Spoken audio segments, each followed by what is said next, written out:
Hello, high বন্ধুরা, welcome back to my channel. তো এই এপিসোডের শুরুতে আমরা লিয়ানকে দেখি যে বাসায় ফিরে এসেছিল অ্যান্ড তাকে কোর্ট লেডি বকা দিচ্ছিল যে আজকে আপনি নিয়ম ভেঙেছেন। আপনি কি জানেন না রাজ ফ্যামিলির কেউই এভাবে পাবলিকলি যেখানে সেখানে ঘোরাঘুরি করতে পারবে না, বাট আজ আপনি সেটাই করেছেন। আপনি বেসবল ম্যাচ দেখতে গিয়েছিলেন, তারপর ওই রেস্টুরেন্টে, যা আপনি একদমই ঠিক করেননি। আর হিজুকে ট্রেনও করা হয়নি, আপনাকে ডেকোরা মেনটেন করতে হবে। লিয়ান বলে আমি রয়্যাল ফ্যামিলি থেকে বিলং করি, বাট সে তো নয়, অ্যান্ড আমাদের বিয়ে হবে কিনা তারও ঠিক নেই, তাই এভাবে তার উপর কোনো নিয়ম চাপিয়ে দেওয়াটা ঠিক নয়। কোর্ট লেডি বলে আপনি তার ত্রুটিটা দেখতে পাচ্ছেন না, পরবর্তীকালে তার ত্রুটিগুলো আপনার মধ্যেও চলে আসবে, তাই আমি তাকে ট্রেন করব যাতে যে রাজ ফ্যামিলির আদব কায়দা শিখতে পারে। নেক্সট মর্নিং আমরা হিজুকে দেখি যে অফিসে যাওয়ার জন্য রেডি হয়ে বাইরে এসেছিল। এখানে সমস্ত দাসী তাকে একদমই প্রিন্সের মতো ট্রিট করছিল। সে বলে এইসবের দরকার নেই। আর যখন সে বাইরে আসে, বাইরে কোর্ট লেডি দাঁড়িয়েছিল, তারা একে অপরকে ইন্ট্রোডিউস করায়। আর কোর্ট লেডি তাকে কিছু বলতো তার আগে সে কলে কথা বলতে বলতেই কারে হয়ে চলে যায়। আর যেহেতু লিয়ানি তার সাথে কলে কথা বলছিল, যখন এই ব্যাপারে সে জানতে পারে, সে জিজ্ঞাসা করে কি তুমি চলে যাচ্ছ?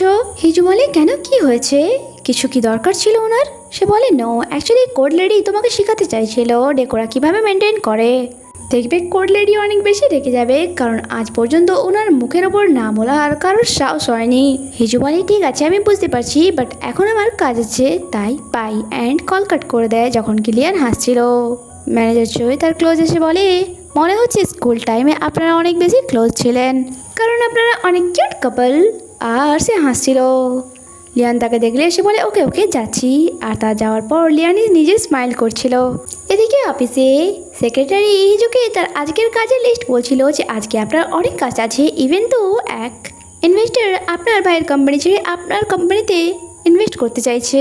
যখন থেকে সে অনলাইনে আপনার আর ফ্রেন্ডসের কিস করার ফটো দেখেছে। ভাই দেবে আপনার কিস কেমন লাগলো? গাল তো পুরো লাল হয়ে গেছিল।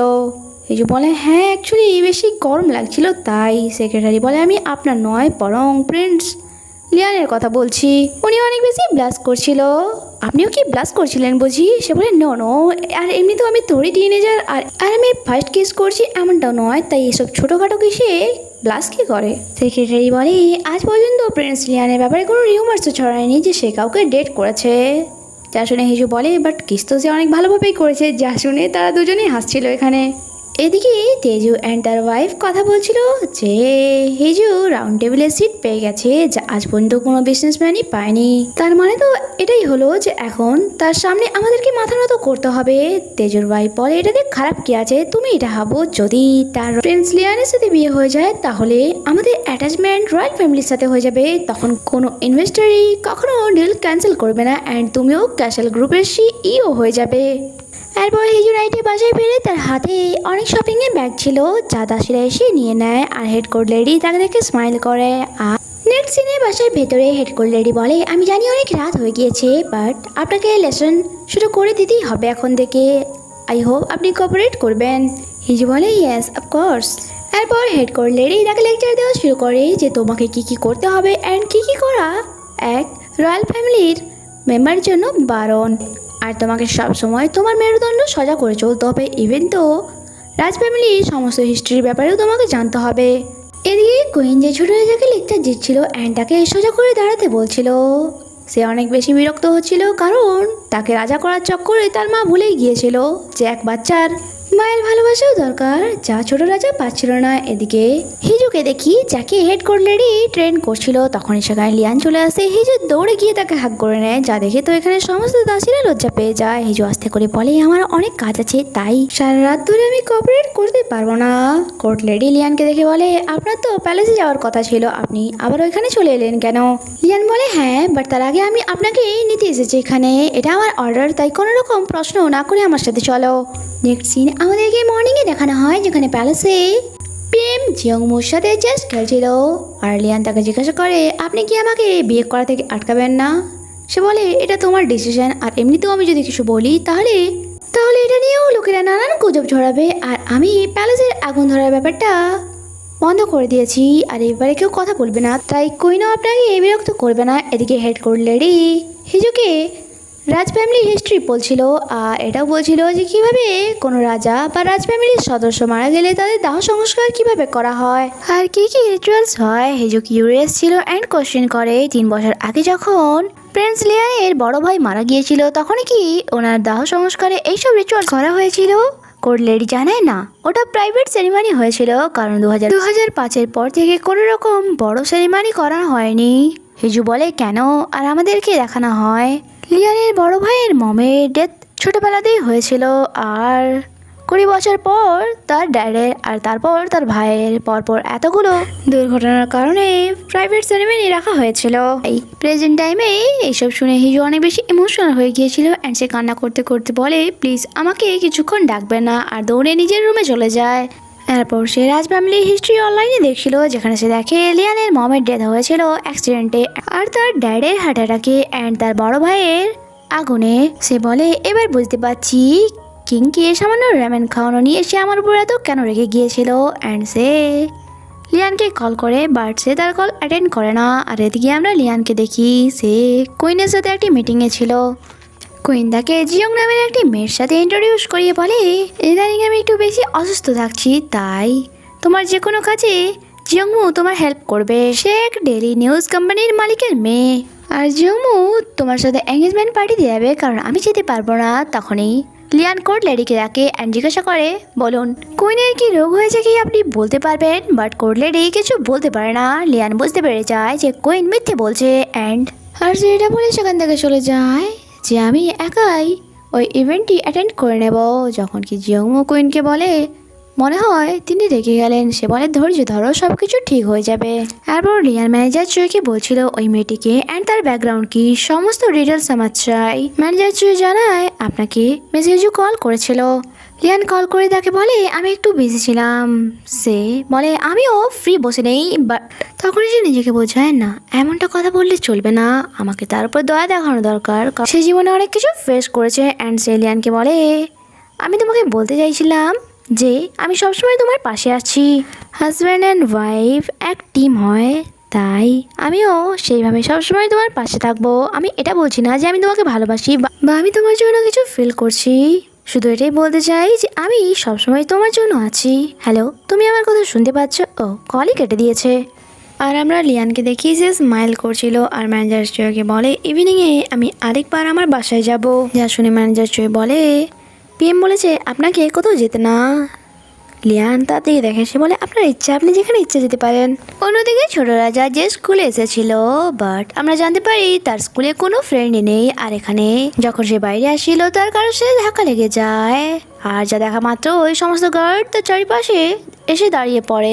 আর ছোট রাজা নোটবুক তুলে একটি ছেলেকে দিচ্ছিল, বাট তারা অনেক বেশি ভয় পেয়েছিল।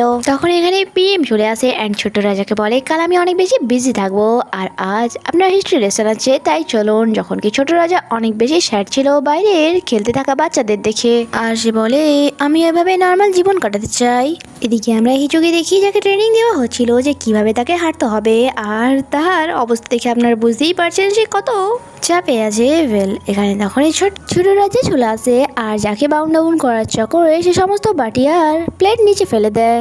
ছোট রাজা জানায় আমি এখানে এসেছিলাম আঙ্কেলের সাথে খেলা করতে, বাট আঙ্কেল তো এখানে নেই। হিজু বলে আপনি অ্যাপয়েন্টমেন্ট নেননি, তারপরেও এখানে চলে এলেন, যা আপনি একদমই ঠিক করেছেন, কারণ সকলের অধিকার আছে নিজের লাইফ নিজের মতো করে উপভোগ করার। চলুন আমি আপনার সাথে খেলছি। আর কোর্ট লেডি পিএমকে জানায় কিং এর জন্য কয়েকটা দিন অনেক বেশি টাফ হতে চলেছে। পিএম বলে তা তো হবেই, কারণ কিং হওয়ার জন্য একটি এজ দরকার, বাট সে এখনো অনেক ছোট। এদিকে আমরা তেজের ওয়াইফকে দেখি যে ফ্রেন্ডদের সাথে একটু টাইম কাটাতে এসেছিল, অ্যান্ড সে বলে আমার হাজব্যান্ড তো আমাকে অনেক বেশি ভালোবাসে। তার একটা ফ্রেন্ড বলে হ্যাঁ হ্যাঁ জানা আছে, তুমি তোমার ড্যাডের এগেনস্টে গিয়ে তাকে বিয়ে করেছো, তোমার ফাদার বলেছিল সে তোমাকে ডিসোন করে দেবে। তেজুর ওয়াইফ বলে হয়তো তুমি জানো না আমার সিস্টার ইন ল প্রিন্সকে ডেট করছে, তাই এখন এইসব ম্যাটার করে না। সময়ের সাথে সাথে মানুষের চিন্তাধারাও বদলে গিয়েছে। এরপর সে যখন তেজুর সাথে যাচ্ছিল সে অনেক বেশি রাগ দেখাচ্ছিল। তেজু বলে কি হলো তোমার? আমার মনে হচ্ছিল আমার ওই ফ্রেন্ডের সমস্ত চুল আমি ছিঁড়ে ফেলে দেই। তেজু বলে হ্যাঁ তো ছিঁড়ে দিতে, আমি সেটেলমেন্ট করে দিতাম। তার ভাই বলে সত্যি তুমি আমার সোনা হাজব্যান্ড। নেক্সট সিনে আমরা কিংকে দেখি যে হিজুর সাথে ছিল অ্যান্ড তারা দাসীদের সাথে মিলে অনেক খেলা খেলছিল। চাইল্ড কিং অনেক হ্যাপি ছিল অ্যান্ড বলে আমি জিতে গিয়েছি। হিজু সকলকে ইশারা করে আর তারাও ক্ল্যাপিং করে ওঠে অ্যান্ড বলে হ্যাঁ আপনি জিতে গেছেন। এরপর কিং হিজুর কাছে এসে বলে তুমি বলেছিলে আমি যদি জিতি তাহলে তুমি আমার একটা উইশ পূরণ করবে। হিজু বলে ঠিক আছে তো বলুন আপনার কি ইচ্ছা। এরপর সে হিজুর কারের কাছে এসে বলে আমি এই কারে একবার রাইড নিতে চাই। কোড লেডি বলে নো, এটা নিয়মের এগেনস্ট, তাই এটা করা যাবে না। যা শুনে চাইল্ড কিং মাটিতে গড়াগড়ি খেতে শুরু করে যে আমি কিং হওয়ার সত্ত্বেও আমার কথা কেউ শুনছে না। এদিকে লিয়ানকে ম্যানেজার জানায় যে আপনার রেস্টুরেন্টে পিএমও আছে। যা শুনে সে বলে তিনি ওখানে কি করছেন। ম্যানেজার বলে তা আমার জানা নেই। এদিকে আমরা চাইল্ড কিংকে দেখি সে অনেক বেশি হ্যাপি ছিল অ্যান্ড হিজুকে দাসী বলছিল জানালা বন্ধ রাখবেন, কারণ লোকেরা যদি জানতে পারে যেখানে চাইল্ড কিং আছে তাহলে তার জীবনে ঝুঁকি হতে পারে। পিএম বলে সারাক্ষণ কলে থাকবে আর একটি অন্য কার নিয়ে আমি তোমাকে ফলো করব। এরপর আমাদেরকে ড্রাইভের সিন দেখানো হয় যেখানে ব্যাকগ্রাউন্ডে বলা হচ্ছিল 60-এর বেশি স্পিডে কার ড্রাইভ করবে না। দাসী কলে ছিল, সে জিজ্ঞাসা করে সবকিছু ঠিক আছে। কিং বলে হ্যাঁ, বাট উইন্ডো নিচে হচ্ছে না আর স্পিডও খুব স্লো মনে হচ্ছে। যাতে কিংয়ের ভালো লাগে তাই সে উইন্ডো একটু নিচে করে যায় অ্যান্ড স্পিডও একটু বাড়িয়ে দেয়। বাট পরের সিনে সে বুঝতে পারে ব্রেক লাগছে না কারের। সে ভয় পেয়ে যায় অ্যান্ড কিংকে বলে আপনি সিট বেল্ট ভালো করে পড়ুন। আর এটা যখন পিএম নোটিশ করে সে জিজ্ঞাসা করলে হিজু জানায় ব্রেক লাগছে না, স্পিড আরও বেড়ে যাচ্ছে। তখনই এক কারের সাথে তার ধাক্কা লেগে যায় আর সে বুঝতে পারে এখানে যে কোনো মুহূর্তে কোনো দুর্ঘটনা ঘটতে পারে। তখনই সে দেখে উপরে একটি ব্রিজ যা ফাঁকা ছিল, তাই সে কারকে ওই দিকে নিয়ে যায় আর ব্রিজের রেলিতে কারকে ঘষড়ায় যাতে স্পিড একটু কম হয়ে যায়। তখনই হঠাৎ এখানে লিয়ানের কার চলে আসে অ্যান্ড সে তার সামনে নিজের কার করে হিজুর কারের স্পিড কন্ট্রোলে নিয়ে আসতে চাইছিল আর সে ব্রেক মেরে সামনে দাঁড়িয়ে যায়। হিজুর কারকে ধাক্কা মারে লিয়ানের গাড়িতে আর সেখানে হিজুর কার দাঁড়িয়েও যায় আর আমরা লিয়ানকে দেখি যার মাথায় আঘাত লেগেছিল। আর এখানে এই এপিসোডই শেষ হয়। আগে কি হয় তা জানতে স্টে কানেক্টেড। Bye bye.